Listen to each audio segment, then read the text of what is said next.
Hello, en ces temps de Noël, je vais continuer mon exploration de la psychose et je me suis replongé donc une nouvelle fois dans ma thèse qui date de 1983, je le rappelle. Et c'est intéressant pour voir comment je pensais à l'époque et comment j'ai été amené à penser autrement. Comment on peut évoluer, et notamment en se critiquant soi-même, évidemment. Dans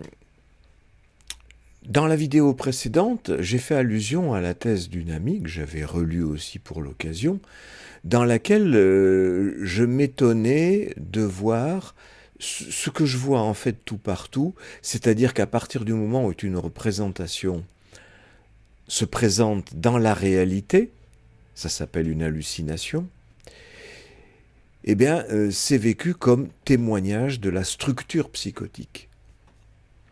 Et je m'aperçois, à relire ma thèse, que j'avais le même préjugé à l'époque. Et que tout mon problème était encore un problème de diagnostic, mais encore une fois parce que c'est ce qui se dit partout, et c'est comme ça que j'avais été formé à l'université. Et ce qui m'a fait changer, encore une fois, c'est bien mon analyse de mes rêves. Bien plus que les analyses que j'ai faites avec des analystes, même s'il y en a eu 3, et même si ça a duré 21 ans. Ça me fait penser que j'ai vu récemment une vidéo d'une interview de Jacques Van Rillert, dont vous savez que c'est ce type qui a été un des auteurs du livre noir de la psychanalyse, et qui est un type finalement assez modéré. J'ai vu dans cette vidéo qu'il disait que la psychothérapie qu'il pratiquait, psychothérapie comportementale, prenait quelque appui sur ce qu'il avait retenu de la psychanalyse aussi, mais qu'il contestait évidemment les grandes lignes de la psychanalyse, qu'il dit connaître bien parce qu'il a fait 4 ans d'analyse et qu'il a été tout à fait agréé par les écoles. Ça me fait rigoler, sachant que j'ai fait 21 ans d'analyse et que j'ai le sentiment que c'est après ces 21 ans d'analyse que j'ai fait le plus gros de mon analyse. Bon, mais c'est très différent selon les gens. On peut rien dire, c'est pas une question de quantité. Il y a des gens qui arrivent très vite, en rien de temps, et il y a des gens, ça prend 20 ans, 30 ans, 40 ans, toute la vie.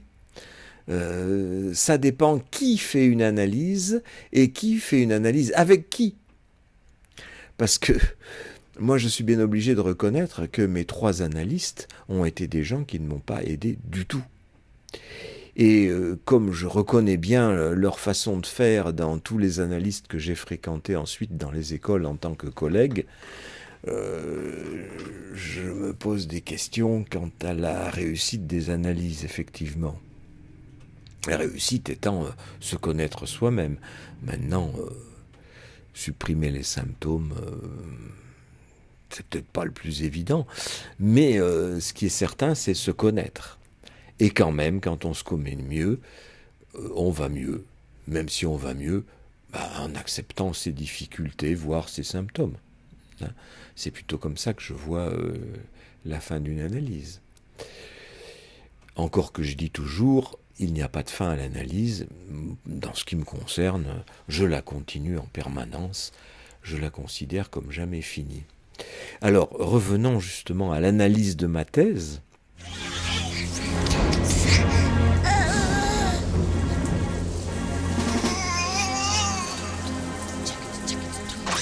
Où je retrouve donc, j'en ai parlé la dernière fois à propos de Nash, là c'est à propos de l'homme au loup, je trouve cette conviction que j'avais à l'époque, que puisque l'homme au loup a eu une hallucination, c'est qu'il est psychotique.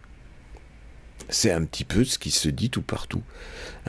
C'est pas qu'il y a eu un moment de psychose, mais ça paraît totalement improbable, ça me paraissait totalement improbable qu'on puisse avoir un moment de psychose et ensuite en sortir.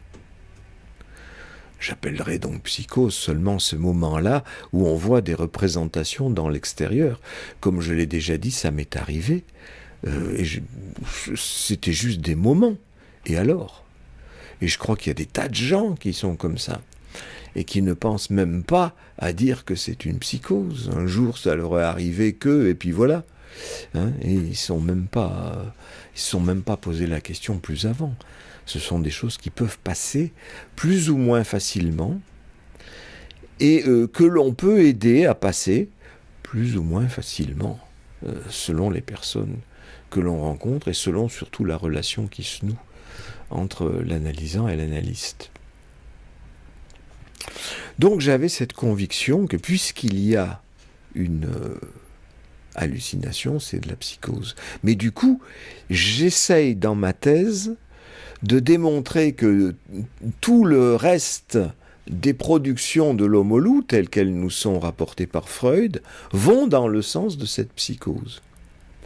Par exemple, il a des symptômes anaux. Il est constipé. Et il dit que quand il est constipé, il ne voit le monde qu'à travers une espèce de vitre floue, et que le monde ne s'ouvre et ne devient clair et net à sa vision que lorsqu'il se donne un lavement. Moi, j'entends ça très bien comme, effectivement, c'est comme s'il était identifié à son caca, et qu'il était encore dans le ventre de sa mère, et que quand le caca sort, c'est comme si lui-même sortait, et enfin il voit le monde. Ça, c'est pas dans Freud, c'est ma réinterprétation, et pourquoi je réinterpréterai pas ? De toute façon, il est mort, et c'est pas de ça qu'on cause. Et c'est sûrement pas ça que je proposerai comme interprétation à qui que ce soit, c'est à chacun de trouver les siennes. Moi, je peux avoir ce type d'interprétation en tête si j'entends quelqu'un, et à ce moment-là, sans la lui dire, je pourrais poser des questions pour faire avancer la personne. C'est ça la méthode analytique, c'est pas de penser à la place des gens.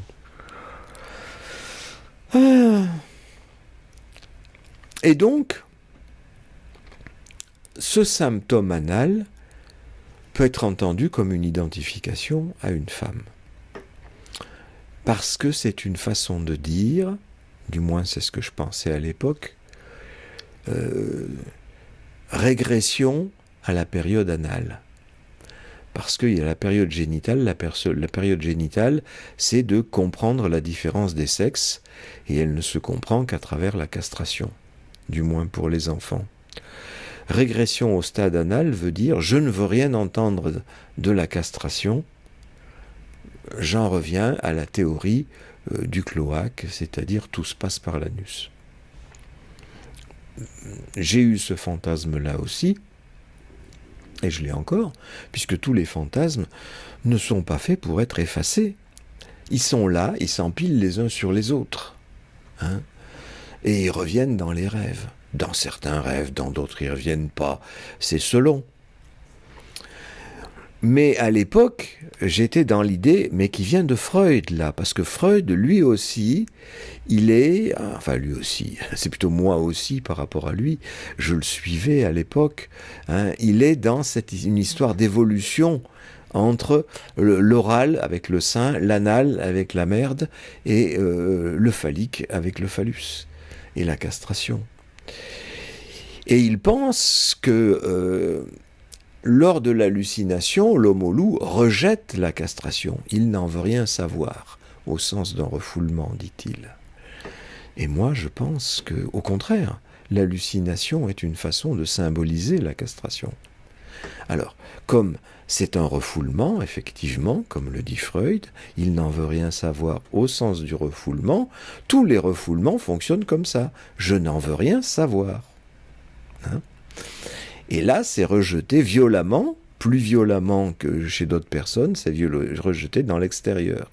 Mais je retrouve, moi, ma façon d'avoir eu une hallucination, puisque mon hallucination des noirs et blancs, c'était voir le sexe de ma mère, opposition du noir des poils pubiens au blanc de la peau. Et ceci sans contour, de façon à ce que le refoulement me permette de ne pas voir qu'il s'agit du sexe de ma mère. Je n'en veux rien savoir. Pourquoi je n'en veux rien savoir? Parce que la castration, c'est comme ça que j'ai dû l'interpréter, voir le sexe de ma mère. Je n'ai pu l'interpréter qu'en termes de castration. C'est la seule chose qui permet d'expliquer que je le refoule.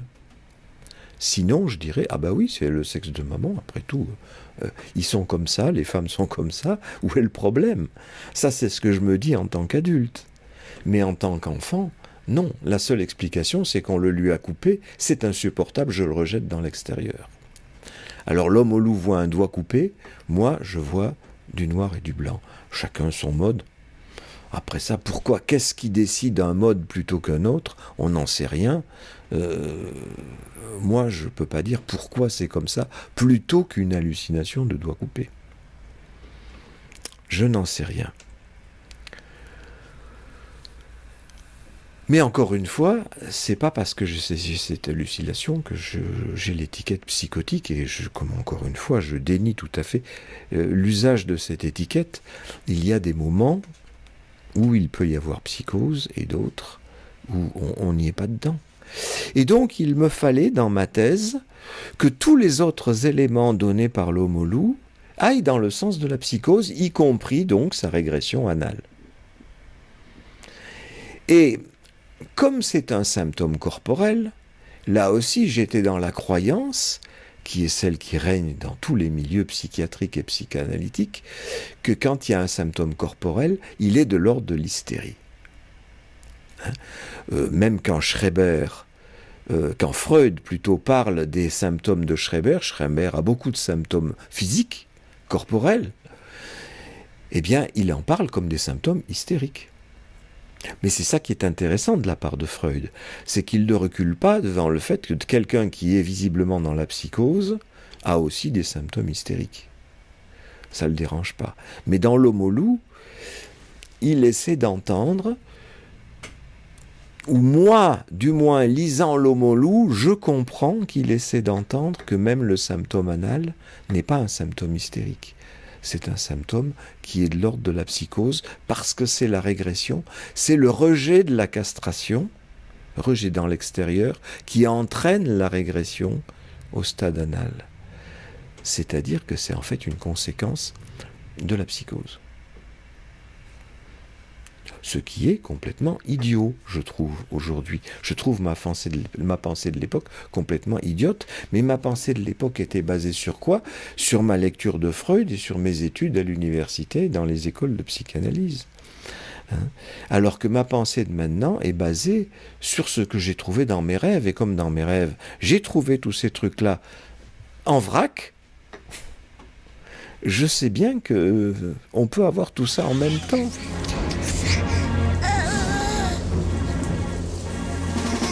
Et ça va avec le fait que, dans ma thèse, je m'aperçois que je n'arrive pas à penser que l'homme au loup puisse être identifié à une femme et identifié à un homme en même temps. C'est aussi le problème que se pose Freud par rapport à l'homme au loup. Et c'est d'ailleurs toujours le problème, c'est-à-dire quand on se pose la question, comme le fait Freud, par rapport à un autre, on a toujours l'impression que c'est l'autre le malade, c'est l'autre le fou, et que soi-même, on n'est pas là-dedans. Ça donne toujours cette impression en filigrane, même si Freud ne dit jamais « moi j'y suis pas ». Et d'ailleurs c'est le premier à avoir analysé ses propres rêves, et à oser dévoiler ses fantasmes au public. Bon, ce que je fais moi aussi, en suivant cet exemple-là, mais surtout, c'est pas seulement que je suis cet exemple, c'est que je me suis rendu compte à quel point ça m'était utile dans ma connaissance de moi, et dans l'aide que je peux apporter aux autres pour leur connaissance d'eux-mêmes.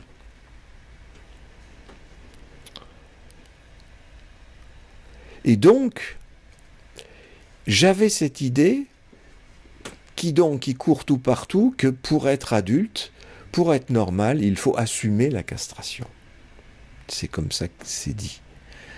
Ce qui n'a aucun sens, parce que la castration, elle est là de toute façon. Il n'est pas question de l'assumer. Elle est refoulée. Et c'est ce qui se passe pour l'Homolou. Elle est refoulée violemment dans l'extérieur, mais justement, comme il n'a plus après cette hallucination, maintenant je peux dire après coup, ben, s'il l'a plus eu, c'est que justement, ça lui a servi à symboliser la castration, c'est-à-dire à la remettre à l'intérieur. C'était en effet une représentation de la castration, c'était un symbole, il le remet à l'intérieur, mais à l'intérieur c'est tout aussi insupportable, d'où le rêve des loups, qui est un cauchemar qui le fait se réveiller dans la plus parfaite épouvante. Parce que les loups le regardent fixement. Comme si c'était une menace. Une menace de quoi? De castration, qui est déniée dans le fait que les loups ont des grandes queues de renard. Puisque ça renvoie à l'histoire du renard qui a la queue prise dans la glace sur le conseil du renard, qui lui garde sa queue tandis que le loup perd la sienne.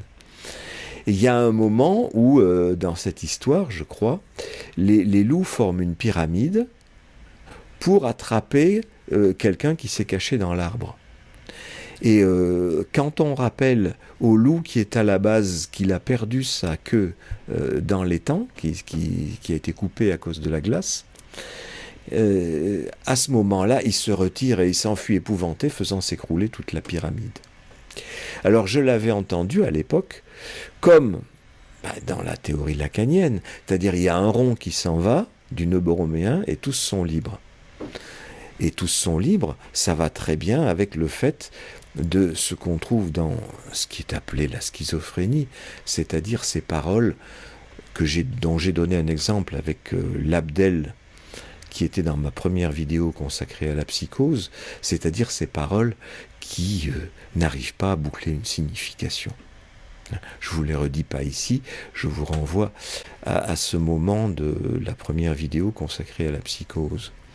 Bon, effectivement, il est possible que la construction de l'image du corps ne tienne le coup que lorsque le corps peut avoir un sexe. C'est-à-dire qu'une certaine assomption de la différence des sexes est faite. Je dis bien assomption de la différence des sexes, et justement la castration est une façon pour les enfants d'assumer la représentation de la différence des sexes, parce que c'est une représentation. Il n'y a pas de représentation du sexe féminin dans l'inconscient, dit Freud, mais si, il y en a une, c'est celle-là, c'est justement celle de la castration. C'est quand même une représentation, même si elle va dans le sens négatif. On peut le déplorer, mais ça ne sert à rien de le déplorer parce que c'est là. Autant l'assumer. Et j'avais cette idée, encore une fois, à l'époque, que si on ne l'assumait pas, alors c'était la psychose, ou alors une névrose grave, ou alors, l'anormalité, quoi. Alors, puisque je parle de normalité, je rebondis sur l'interview de Jacques Van Rielert,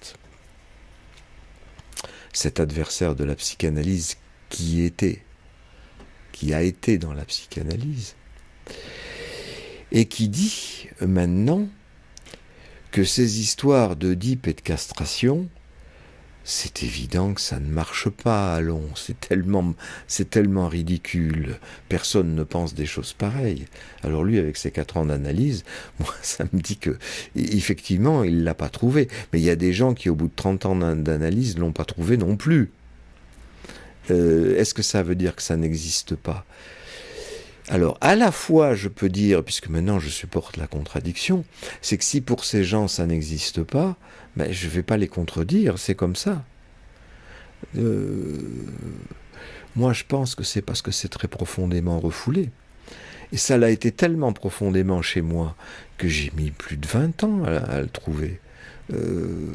Donc je peux comprendre qu'on mette du temps. Il y a des gens qui le trouvent très tôt, moi il m'a fallu plus de 20 ans, c'est comme ça. Et maintenant c'est ce qui fait ma conviction que c'est là, même quand on met du temps à trouver ça. Mais encore une fois, jamais j'imposerai cette idée à qui que ce soit, c'est à chacun de le trouver pour lui-même, parce que c'est important. Les modalités de ces histoires-là sont différentes pour chacun. Et c'est ça qui est important, parce que c'est dans les modalités qu'on trouve la singularité de chacun. Et se connaître soi, c'est se connaître dans sa singularité. C'est pas rejoindre l'universalité de la structure qui est Oedipe et castration. Alors Jacques Van Rillert conteste cette universalité en disant que la plupart des psychanalystes maintenant font machine arrière et reviennent sur ces pensées de Freud qui étaient quand même excessives et qui étaient issues, comme le dit Michel Onfray, de la propre névrose de Freud mais qui ne concernait que Freud. Ou, comme on dit aussi, de l'extrême refoulement du XIXe siècle, qui fait qu'aujourd'hui, ça n'a plus cours. Et il y aurait, dans les milieux analytiques, maintenant, une pensée édulcorée. Non, l'Oedipe, ça serait pas vouloir tuer son père et coucher avec sa mère. C'est peut-être avoir un petit peu, une petite hostilité à l'égard du père et une certaine tendresse à l'égard de la mère. Ça me fait doucement rigoler, parce que c'est vrai que c'est ça, dans le conscient.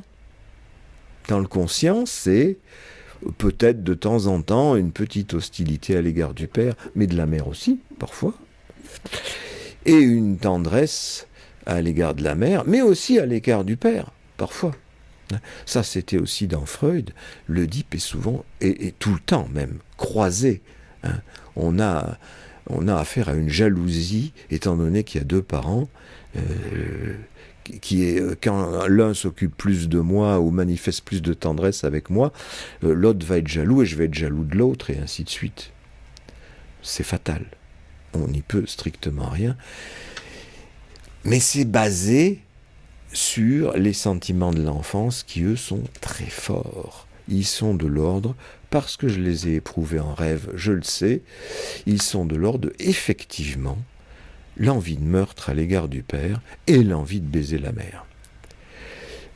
Et l'envie de se protéger, dans mon cas c'est à propos de mes frères, d'une position féminine à l'égard d'un aîné masculin. Ça peut être le père chez des gens, ça peut être mes frères chez moi. Alors on en revient à cette histoire du symptôme anal de l'homme au loup, par lequel il refuserait la castration. Il la refoule tout simplement. Hein. Et je l'avais déjà indiqué aussi dans une autre vidéo, Freud emploie dans la même phrase aussi bien Erferwift et un peu plus loin Abweisen, ou Weisen tout simplement, qui est rejeté, refusé. Mais refusé au sens d'un refoulement, il ne fait pas la distinction d'un mécanisme différent qui serait la forclusion, comme le dit Lacan. Et la forclusion va dans le sens d'un... il y a des gens qui sont psychotiques et d'autres qui ne le sont pas. Ce qui était mon idée à l'époque de ma thèse, où je pensais qu'on ne pouvait pas être tout à la fois. De même qu'on ne peut pas être homme et femme à la fois. Hein, il faut quand même arriver à une différence des sexes, c'est ça être adulte, c'est ça être dans la réalité. Oui, ça se fait grâce à un refoulement de cette idée qu'on peut être homme et femme à la fois. Hein, c'est cette idée que pour un homme, il risque d'être castré, et pour une femme, elle pourrait récupérer un pénis quelque part, par exemple en faisant un enfant, ou par exemple en se gardant un homme à la maison. Dans les deux cas, c'est une récupération de phallus. Et Freud le repère dans cette histoire de l'homme au loup, parce que l'histoire des loups blancs fait appel aussi à l'histoire du loup et des 7 chevreaux qu'on raconte à tous les enfants, où le loup se fait patte blanche pour passer sous la porte pour montrer aux 7 chevreaux qu'il s'agit bien de maman chèvre et pas du loup qui s'est déguisé.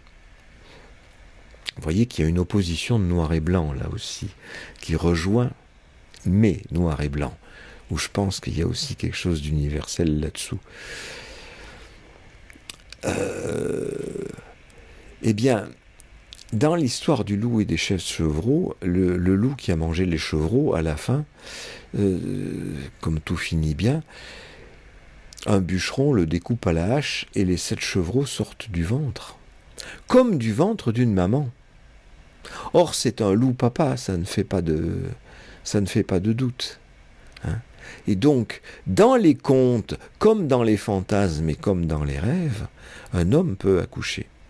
C'est pareil dans l'histoire du petit chaperon rouge. Il se fait manger par le loup, ce qui est une façon édulcorée, par régression à l'oral si on voudra, version édulcorée d'un acte sexuel. Et après, eh bien, le bûcheron arrive, qui vient fendre le ventre du loup, et le petit chaperon rouge et la grand-mère en sortent toutes vivantes. Donc, on peut être à la fois homme et femme, psychotique et névrosé. Donc ça ne sert à rien, les étiquettes. Et effectivement, les hommes qui se transforment en femmes, moi ça me flanque la trouille, parce que ça me présentifie la castration. Hein. D'un point de vue social et politique, ça ne me dérange pas du tout. Chacun fait comme il veut, et chacun s'habille comme il veut. Hein. Je ne vois aucune anormalité là-dedans, mais moi ça me flanque la trouille. Je n'y peux rien. Je suis dans un malaise qui me rappelle mon fantasme de castration. C'est comme ça. De même, l'homosexualité ne me dérange pas du tout, mais j'ai repéré dans un rêve que je pouvais avoir peur des homosexuels parce que j'ai ce soupçon de viol de mes frères de quand j'étais petit. Et que c'est une transformation en femme, si ça se repassait, c'est-à-dire un acte sexuel anal, parce que ça supposerait, cette transformation en femme, ça supposerait ma castration, qui est la chose que je supporte le moins au monde, comme tout le monde. Et être homosexuel ou s'habiller en femme est une façon d'assumer la castration d'une autre façon. Hein. En étant habillé en femme, eh bien, s'il y a quand même un phallus sous la robe, c'est un déni de la castration, ça va tout bien. Et ceux qui se la font couper, eh bien, ils ont cette satisfaction de pouvoir l'avoir fait eux-mêmes, plutôt que de se le voir imposer.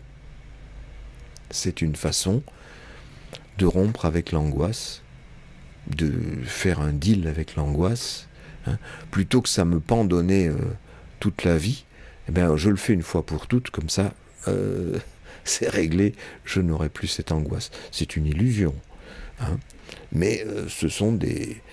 Comme on a tous besoin d'illusions, chacun se trouve les illusions qui lui conviennent. Et chacun vit comme il peut, avec sa façon de vivre ses fantasmes, mais qui sont toujours fantasmes de castration ou de récupération d'un phallus. Bon, alors cette idée que quand on est psychotique, c'est pour la vie, c'est ce qui amène cette peur idiote de la fameuse décompensation, puisque les gens seraient compensés par un rond supplémentaire dans le nœud qui aurait été défait. Ça, c'est pour les lacaniens, mais même les psychiatres qui ne sont pas lacaniens et même les psychanalystes qui ne sont pas lacaniens ont cette idée-là que quand quelqu'un ne délire pas, oui, mais il risque de redélirer à tout moment. D'où l'idée qu'il ne faut pas trop aller titiller, ne pas trop poser de questions, ne pas trop interroger la personne, comme le conseille Jacques-Alain Miller à propos de la psychose ordinaire. Ce sont des bêtises, à mon avis. Donc j'étais dans ces bêtises au moment de ma thèse.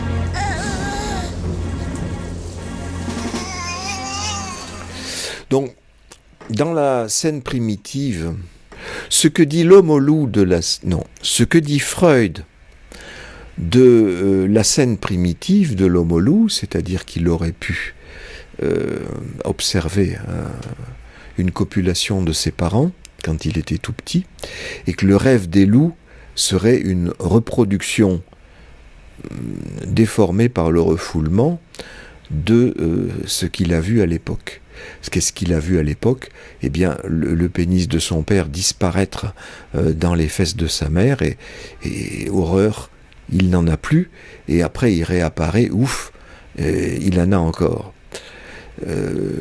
Mais par contre, c'est maman qui n'en a plus.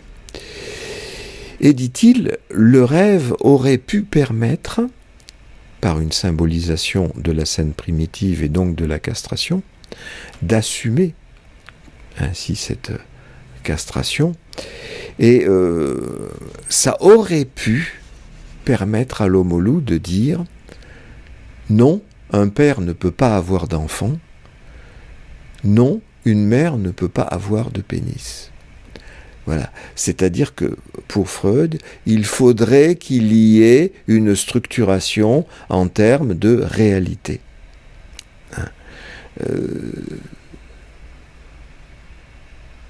Oui, c'est vrai. Dans la réalité, un père ne peut pas avoir d'enfant au sens dans son ventre, et une mère ne peut pas avoir de pénis au sens entre ses jambes. Mais on dirait que Freud, là, n'a pas compris que chez tout le monde, ces fantasmes-là perdurent, persistent. Il a cette idée qu'il a décrite dans la fin du complexe d'Œdipe, que le complexe d'Œdipe disparaît et est remplacé par le surmoi. Puisque c'est la peur de la castration qui fait entrer dans la loi, c'est-à-dire dans le principe de réalité, comme quoi c'est comme ça et pas autrement. La différence des sexes fait qu'on est ou homme ou femme. Et ne pas y rentrer, ça amènerait qu'on est ou psychotique ou névrosé. Mon expérience me fait dire que non, moi j'ai rêvé d'être enceinte de ma fille, j'ai rêvé d'avoir des analysants dans mon ventre, ce qui me semble être d'ailleurs le processus analytique, fantasmatiquement, c'est ça, c'est l'analyste est enceint de ses analysants. Qu'on s'en aperçoive ou pas, moi je m'en aperçois, puisque j'ai des rêves qui me font fonctionner là-dessus.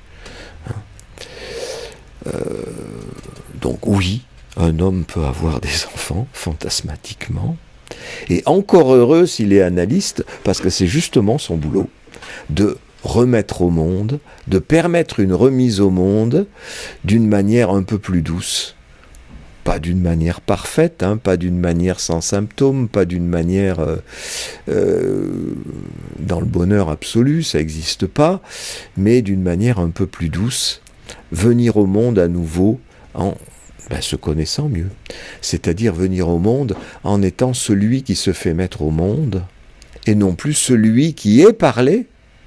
Formule de Lacan, on est parlé par le langage, on est parlé par nos parents, oui, et c'est ça qui fait que ce sont nos parents qui nous mettent au monde, en nous disant ce qu'ils désirent de nous. Alors soit on continue à rester dans cette enveloppe, dans ce ventre de parole des parents, c'est-à-dire on fait ce qu'ils ont voulu, soit on se débat comme un beau diable, on fait le rebelle et on fait le contraire de ce qu'ils ont voulu, soit on fait un mix entre les deux, tout est possible, mais en tout cas dans une analyse, on repère tout cela et on peut faire des choix un peu plus étayés, des choix qui sont un peu moins inconscients. On sait pourquoi on a choisi telle ou telle chose. Et on peut éventuellement remettre en question ces choix et faire autre chose, que ce soit dans le choix d'une carrière ou dans le choix d'un partenaire. Ainsi Freud écrit c'est à la page 410 de l'édition du PUF des Saints Psychanalyses, il écrit à propos de l'homme au loup mais le progrès réalisé par le rêve ne peut être maintenu. Tout au contraire, un processus qu'on ne peut rapprocher que d'un refoulement amène une répudiation de cet élément nouveau et son remplacement par une phobie. Et il faut remarquer que dans la même phrase, il emploie Verdrängung, le refoulement. On ne peut rapprocher que d'un refoulement, et ce refoulement amène une répudiation. Là, c'est traduit par répudiation, ça pourrait être traduit par rejet, puisque c'est le terme Ablehnung. Là, c'est le terme Ablehnung, et dans d'autres phrases, c'est le terme verwift, de verworfen, rejeté, du verbe verwerfen, rejeté. Donc, encore une fois, ça ne sert à rien de faire une fixette sur le terme Verwerfung, donc traduit par Lacan, forclusion, puisque on voit bien que Freud joue sur plusieurs termes pour parler à chaque fois du refoulement, Verdrängung. Parce qu'il écrit bien, il fait comme tout le monde. Ce qu'on nous enseigne aussi à l'école, c'est que répéter toujours le même mot, c'est fatigant, et donc on peut employer des mots différents. Et c'est pas faire une injure au concept que de le proposer sous plusieurs modalités, plusieurs couleurs, que plusieurs mots indiquent.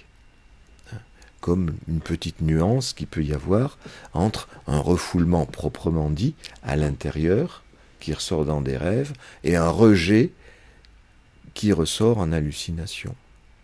C'est une modalité du refoulement.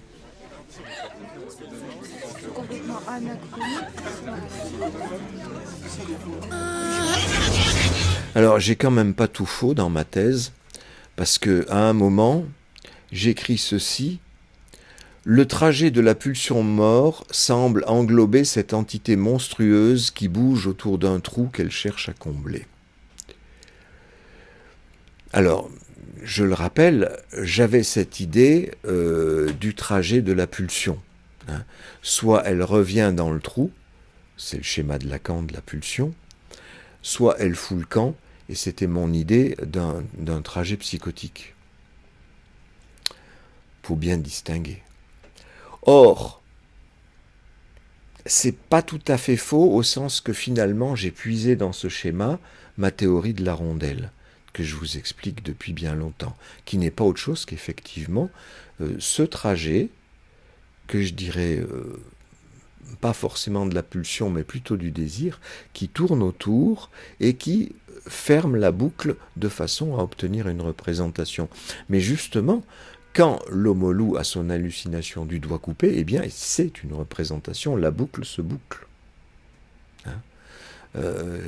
Même si la coupure, telle qu'il la voit, est pas tout à fait complète, parce que le doigt pend par un bout de peau. Il reste un petit bout de peau qui est fermé, que le petit doigt reste attaché à la main. Est-ce que ça veut dire qu'il n'a pas totalement assumé la castration? J'en sais rien. C'est peut-être juste une question de refoulement pour dire que oui, c'est coupé, mais pas tout à fait coupé. Quand même, il reste attaché par un petit bout de peau. Ça peut-être, ça fait partie des ruses de refoulement. Hein. C'est pas forcément que la rondelle n'est pas complètement découpée. Hein. La représentation est là. Et on peut même entendre ce bout de peau comme une représentation de l'angoisse de castration comblée par une astuce. Tout comme la régression anale est une autre astuce pour éviter la castration. Et donc c'est là que j'ai puisé effectivement les prémices de ma théorie de la rondelle. Sauf que maintenant, quand je dis que quand quelque chose n'arrive pas à se découper, que la rondelle n'est pas découpée, c'est là que les voix ne disent plus rien d'autre que des cris, que des borborigmes, et c'est là que une figure peut n'être pas finie au point qu'elle est impossible à décrire. Ce sont uniquement ces modalités-là qui indique qu'il n'y a pas représentation, pas symbolisation. Complètement anachronique. À l'époque, je disais aussi que on était, par exemple, dans cette représentation de la castration chez l'homme loup par le petit doigt coupé, on était dans une représentation imaginaire qui n'était pas encore symbolique. J'avais pas encore pigé qu'il n'y a pas d'imaginaire sans symbolique. C'est une chose que dit le Neuboroméen. Il n'y a pas un rond sans les trois autres, sans les deux autres. Il n'y a pas deux ronds sans le troisième.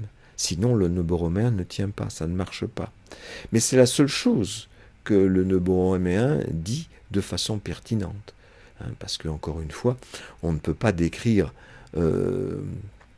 trois entités aussi différentes que le réel, l'imaginaire et le symbolique par trois ronds exactement pareils. Ça ne marche pas, ça. Mais par contre, ça dit qu'effectivement, il n'y a pas d'imaginaire sans réel ni symbolique. Ça, ni dans la psychose, ni ailleurs. Alors, si, dans ce que je dis, des hallucinations auditives qui ne sont que cris, chuchotements et borborigmes, là, il n'y a pas d'imaginaire, il n'y a pas de symbolique, c'est du réel. Par contre, quand il y a de l'imaginaire et du symbolique, il reste les traces de réel. Donc là, on n'a jamais l'un sans l'autre. Encore une fois, le symbolique, c'est ce qui découpe. L'imaginaire, c'est la surface qui est découpée. Ce qui découpe, c'est le signifiant, c'est-à-dire les paroles, les représentations de mots pour Freud, à condition qu'elles soient accompagnées d'affect. C'est le trou qui est découpé autour, qui peut avoir une coloration de haine ou d'amour. L'une signant le rapprochement et l'autre signant le rejet, au contraire. Complètement anachronique.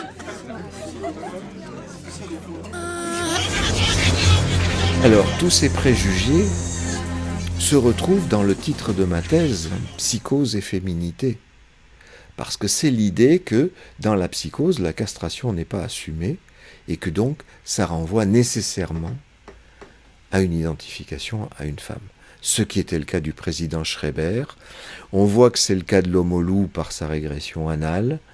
On peut le trouver dans d'autres cas.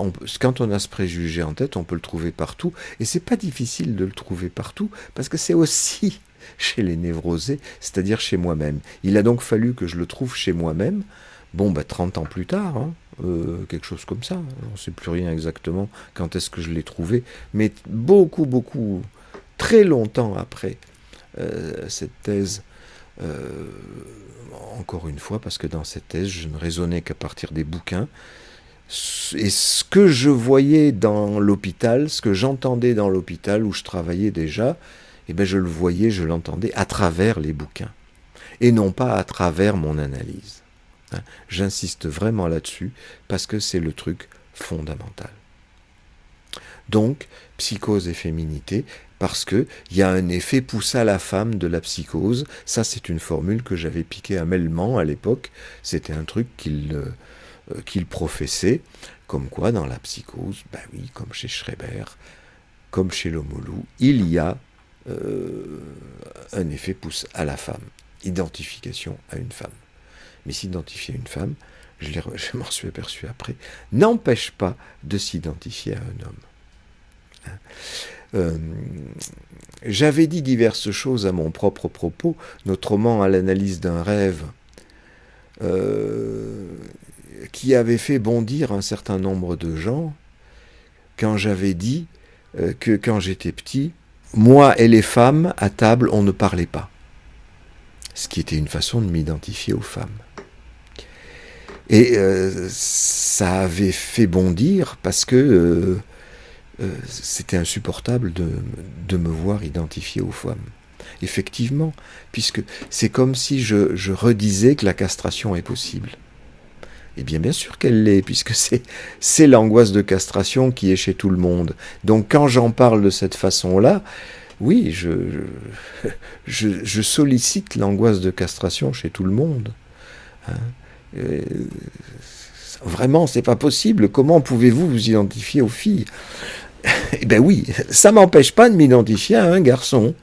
Hein, les deux sont possibles tout le temps.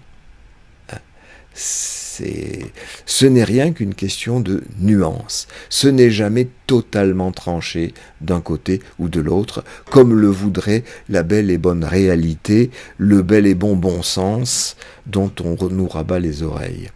Hein, ça ne veut pas dire qu'il ne faut pas tenir compte de la réalité ni du bon sens. Mais on peut tenir compte aussi du fantasme qui, lui, va à l'encontre de la réalité et du bon sens. Fantasme qui se présente soit dans des rêves, soit encore une fois à l'extérieur dans des hallucinations, c'est-à-dire dans des moments psychotiques, des moments, pas des personnalités. Et voilà, c'est peut-être un peu plus facile de vivre comme ça, plutôt que de faire des distinctions aussi tranchées qui empêchent d'être tolérant, tout simplement, tolérant aux différences.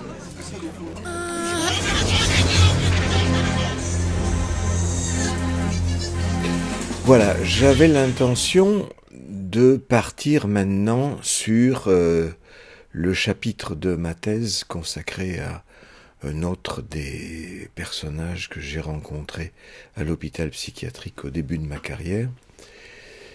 Mais je crois qu'il faudra toute une vidéo pour parler de lui, et surtout de moi par rapport à lui, et de ce que je déduis de cette expérience. Là, j'avais le sentiment que je ne voulais faire qu'une introduction, et puis je me suis laissé aller à mes associations libres, et j'ai l'impression que du coup, je me suis pas mal répété par rapport aux vidéos précédentes.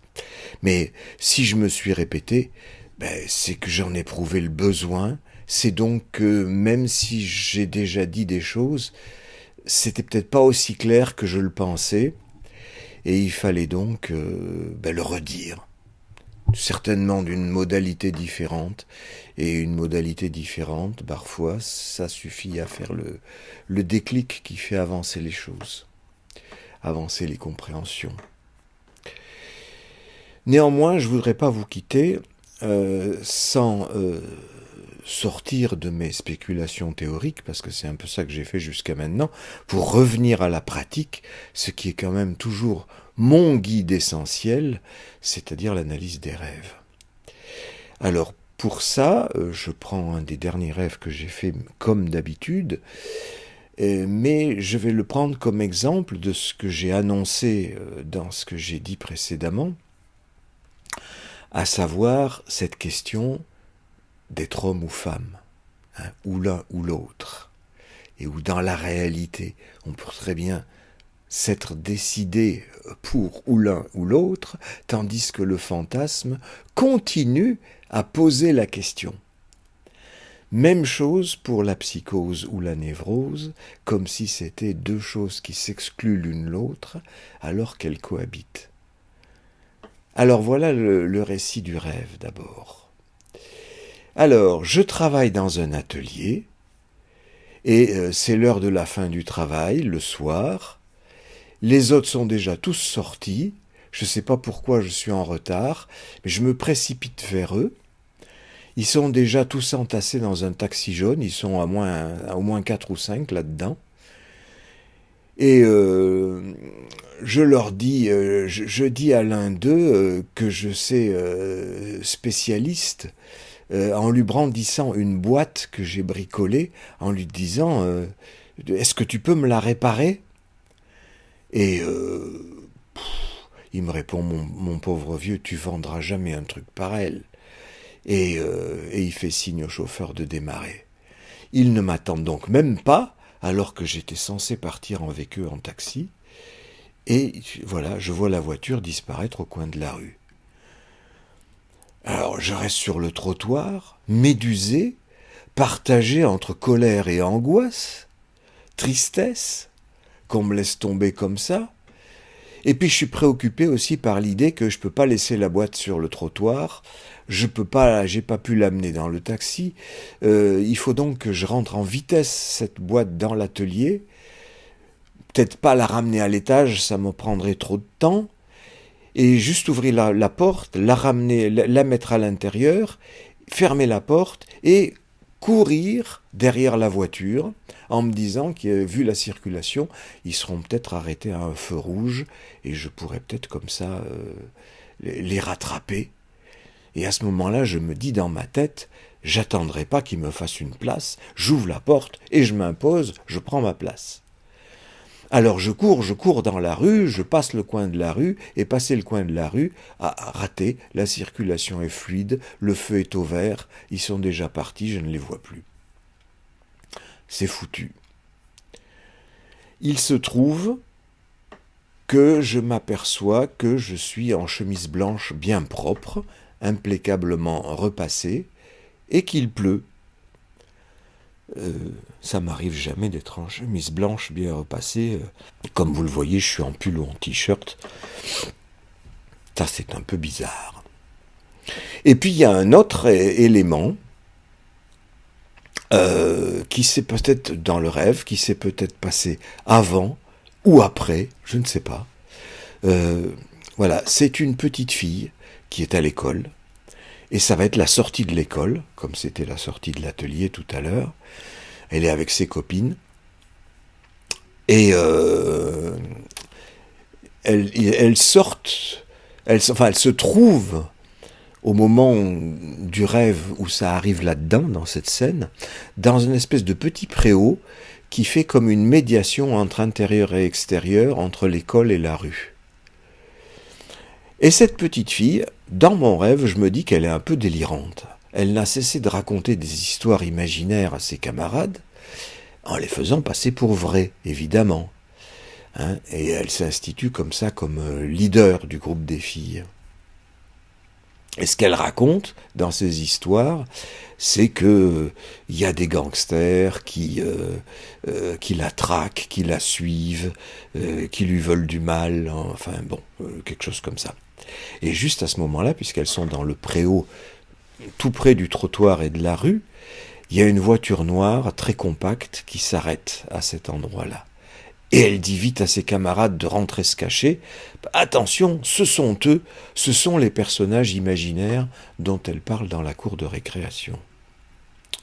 Ce sont sûrement ça, les bandits, qui cherchent à lui faire du mal à elle et donc peut-être aux autres filles. Donc il faut se cacher, se déguiser, qu'ils ne nous trouvent pas. Alors, j'ai des restes diurnes pour expliquer ce rêve. C'est que c'était la veille du jour où il se trouve que je recevais la dame chinoise Xiaoping qui m'invite régulièrement à Shenzhen et qui me commande les vidéos que je fais dites pour les Chinois, dont celle-ci. Elle venait avec sa fille à Paris. Et donc, pour ce dimanche, j'avais proposé de les amener à Versailles. Et comme il n'y a plus de train et que j'ai pas de voiture, j'avais commandé un taxi. D'où l'idée un taxi. Alors, dans mon rêve, c'est un taxi jaune, comme à New York. Pourquoi ? Aucune idée. Peut-être pour bien montrer que cette voiture est un taxi, tout simplement. Parce que sinon, bon... vous remarquerez que dans la suite du rêve avec la petite fille, c'est une voiture noire qui s'arrête. C'est-à-dire comme le taxi qui est effectivement venu, mais ça je ne pouvais pas le savoir, puisque c'était la nuit qui précédait. Donc j'étais un peu anxieux parce que j'avais dû commander le taxi d'aller passer à leur hôtel d'abord et ensuite me prendre chez moi. Est-ce que tout ça allait bien se coordonner dans les temps ? Bon, voilà. D'où l'idée que le taxi pourrait peut-être m'oublier, que ça se passerait pas comme je souhaiterais, que les dames seraient en colère contre moi. J'imagine n'importe quoi, qui est à la limite parano, hein. Mais c'est le rêve qui imagine ça. Dans la réalité, ça va, quoi. Je ne m'en fais pas autant de soucis. Mais visiblement, c'est parce que je refoule mes soucis. Donc il y a un petit côté parano, là, qu'on retrouve dans l'histoire de la petite fille qui raconte qu'elle est persécutée par des bandits, qu'il faut se cacher, etc. C'est là mon côté psychotique qui ressort en rêve, pas dans la réalité. Bon, je l'ai remis dedans. Et c'est pour ça que une grande partie de l'histoire de la petite fille se passe sur cet espace d'un préau qui est exactement entre le dedans et le dehors. Puisqu'il s'agit, par le rêve, de symboliser des symboles qui étaient déjà à l'extérieur. Je rappelle ce que j'ai dit de ma différence quant à Lacan pour l'idée qu'une hallucination, c'est aussi du symbolique. La question, c'est juste de la faire rentrer dedans. Et alors, voyez que ça coïncide avec l'idée d'être assimilé à une femme, d'être identifié à une femme. Dans le rêve, dans la partie du rêve où il est question de la petite fille, cette petite fille, d'évidence, c'est moi. Parce que j'y suis pas dans le rêve autrement. Je suis pas là, moi, comme garçon, dans l'histoire. Je suis une petite fille. Et ça me ramène évidemment à mon enfance. Et où, comme pour tous les enfants, la question du sexe se pose, la question de l'identification à un sexe. C'est loin d'être évident. Et c'est là que j'ai dit tout à l'heure dans ce que j'ai raconté, qu'il y avait des gens qui ont été choqués de voir que je pouvais dire les femmes et moi, nous ne parlions pas, ce qui m'assimilait à une femme, ce qui faisait planer le doute quant à une castration possible. Eh bien oui, et c'est cette angoisse qui plane tout le temps chez tout le monde. Et c'est, côté femme, la même angoisse plane sous sa forme souvent inversée, c'est-à-dire qu'elle se présente comme des garçons. Sachant que tous les symboles sont possibles. Ça va de celle qui s'habille en mec, qui refuse de se maquiller et de mettre jamais le moindre talon, et qui prend la parole et qui revendique, etc., jusqu'à celle qui se rajoute des choses en faisant la femme, c'est-à-dire elle se rajoute des bijoux, des boucles d'oreilles, du maquillage, des petites jupes sympathiques, des dentelles partout, mais c'est se rajouter des trucs. C'est ça le paradoxe. C'est pour faire la femme, il faut rajouter quelque chose. Et dans mon rêve, j'ai bricolé cette boîte, puisque cet atelier, c'est quoi? C'est l'atelier où se construit le moi. Le moi avec son ça, avec son surmoi. C'est l'atelier de fabrication de tout le monde. Dans d'autres rêves, ça a été une usine, ça a été une machine, ça a été... quelque chose qui évoque la fabrication. C'est-à-dire c'est en mouvement, c'est-à-dire que le moi, dans tous ses aspects, avec le jeu, avec le ça, avec le surmoi, c'est quelque chose qui est en constante évolution. Ce n'est pas figé. Il y a des traits qui restent, qui me permettent de dire que je reste le même. Je reste le même tout en étant tout le temps différent. Et le choix d'être homme ou femme, c'est toujours une question. Comme on voit, à 69 ballets, j'ai toujours les mêmes questions dans ma tête, alors que, selon Freud ou Lacan, il y a des normativations qui se mettent en place, et que le but d'une analyse, c'est d'arriver finalement à être normé, quoi. À choisir, à assumer la castration, comme ils disent, ce qui est n'importe quoi, puisqu'elle est là depuis le début et qu'on s'en sort pas, si ce n'est qu'on atténue un petit peu l'angoisse qu'elle suscite. On voit que dans mon rêve, elle est ressuscitée par juste ce petit problème de est-ce que le taxi va bien être là demain, est-ce que tout va bien se passer, est-ce que ça va être bien synchronisé, etc. Ça remet en question jusqu'à ma sexuation. La boîte qu'il faut réparer, c'est ça. Cette boîte a une fente dans mon rêve. Je ne sais pas si je l'ai dit tout à l'heure. Et ça ressemble un peu à une boîte aux lettres. Bon, autrement dit, c'est comme si je me présentais en femme et que je demandais à un homme de réparer ma boîte. Ce que j'ai rencontré dans les rêves d'une multitude de femmes. Donc, j'ai mon identification féminine, comme ça, refoulée, comme chez des femmes, il y a l'identification masculine qui est refoulée également, ce qui fait bondir un certain nombre de femmes quand elles entendent parler du phallus ou de Freud en disant « on n'a pas besoin de ça ». Ben oui, on n'a pas besoin dans la réalité. C'est moi-même, dans la réalité, j'ai pas besoin de me déguiser en femme, et j'aime bien trop les femmes d'ailleurs pour avoir le moindre désir homosexuel ou de ce genre-là. Hein. Il n'empêche que c'est au prix d'un refoulement. Hein. Et à l'inverse, chez une femme, ça sera au prix d'un refoulement aussi, cette histoire de ne pas être un garçon. Donc je demande à un homme de réparer ma boîte. Il le refuse, il a bien raison, ça ne saurait. L'histoire de la mettre à l'intérieur, je me pose bien des questions dans mon rêve, la mettre à l'intérieur, parce que je ne peux pas l'amener avec moi, effectivement dans la réalité, je ne peux pas amener une identification féminine avec moi. Dans la société, autant que je sois un mec, comme j'ai décidé d'être un mec.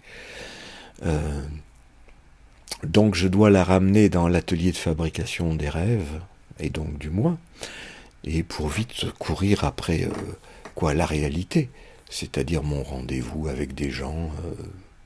Bon, il se trouve que dans la réalité, c'était mon rendez-vous avec des femmes, et que dans le rêve, ça s'est transformé en rendez-vous avec des hommes, qui pourraient réparer la faille qui est la mienne.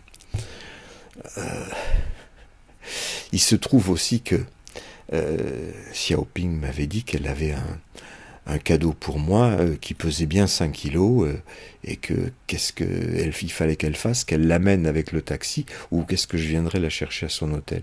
Et je lui ai dit de l'amener avec le taxi, et j'ai pensé dans ma tête, quand le taxi arriverait, elle me donnerait le cadeau, je la mettrais vite chez moi, et après je repartirais retrouver le taxi pour faire notre visite au château de Versailles.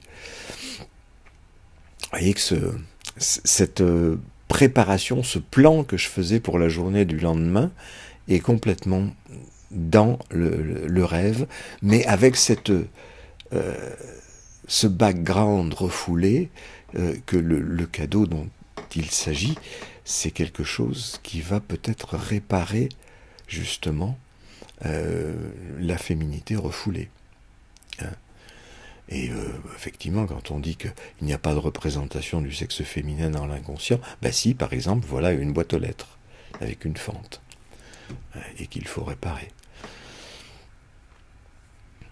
Et mais le fait qu'il faille la réparer et qu'elle ait une fente montre que c'est en référence au sexe masculin. Cette représentation existe dans la mesure où elle représente quelque chose qui manque de quelque chose.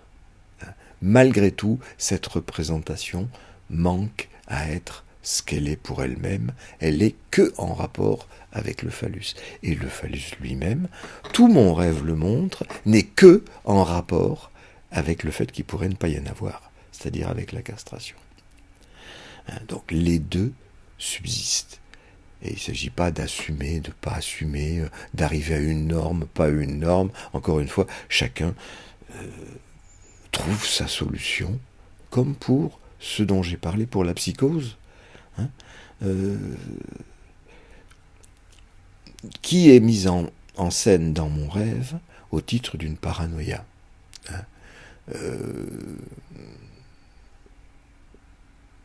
Il y a cette inquiétude pour des gens, des bandits, des gangsters, qui pourraient persécuter la petite fille que je serais censé être. Et c'est là où l'angoisse de castration rejoint l'angoisse de la pénétration. Ce qui se trouve le plus souvent chez des femmes qui sont capables d'en parler en termes d'angoisse de pénétration. Sachant que l'angoisse de castration, elle est beaucoup plus refoulée, beaucoup plus difficile à atteindre. Mais c'est une façon de la mettre en scène. La petite fille qui a peur de la persécution, c'est qu'elle a peur du viol. J'ai déjà raconté à quel point le viol supposé de mes frères quand j'étais petit reste ancré en moi. c'est un événement supposé, mais qui dans sa supposition suppose d'avoir été mis en position féminine, d'où une nécessité de réparation permanente. Hein, exactement comme une femme qui a cette peur-là du viol, ou même de la pénétration comme telle, hein, ça arrive très très souvent. Dans mon angoisse pour le lendemain, ma rencontre avec des femmes, qui est des femmes auxquelles je dois beaucoup, puisque je suis très content d'aller à Shenzhen raconter des histoires aux Chinois, et que donc c'est important pour moi de les rencontrer quand elles viennent à Paris. J'y mets en jeu ma bite, quoi. Je parlais de mon appétence à apprendre le chinois en ce moment, comme si je réapprenais une langue maternelle. Hein, eh bien, c'est un petit peu cette façon-là. Enfin, ça remet un petit peu en jeu aussi mon statut de personnage muni d'un sexe. Ça peut pas être autrement, muni d'un phallus. Je le mets en jeu. Et si ça marche pas bien, si le taxi est pas là, s'il y a du retard, si on se loupe, si je sais pas quoi, ça a l'air tout con, c'est tout bête, mais ça va produire une castration chez moi. Je voudrais que tout marche bien, que tout soit sans faille. C'est tout juste ça. Hein. C'est-à-dire les petits incidents de la vie quotidienne qui sont vraiment sans importance, ça remue les choses d'une importance capitale pour l'identité. Et cette importance capitale pour l'identité, vous voyez que c'est l'identité sexuelle qui est en jeu, et qui est en jeu dans le cadre d'une paranoïa aussi, hein, d'une psychose. Psychose que j'ai internée, intériorisée. Ce qui me permet de symboliser la différence des sexes, tout comme le travail de l'homme au loup avec son rêve, avec son hallucination d'abord, avec son rêve ensuite, tout comme moi, hallucination d'abord, rêve ensuite, mais rêve qui n'arrêtent pas. Hein, c'est pas parce que je fais un rêve que ça me fait franchir un pas décisif, comme aurait dit Freud. Non, c'est un pas décisif, c'est-à-dire qu'il y a toujours à remonter. Le rocher au sommet de la montagne, il retombe tout le temps et il faut tout le temps le remonter. Sauf qu'il y a un moment où ça devient, pas bien grave, de remonter le rocher. On a trouvé les techniques qui font que c'est moins lourd, moins difficile, moins pénible. Voilà, donc je vous donne rendez-vous à la vidéo suivante pour parler de ce gars-là que j'ai rencontré à la fin des années 70 à l'hôpital de Lorca.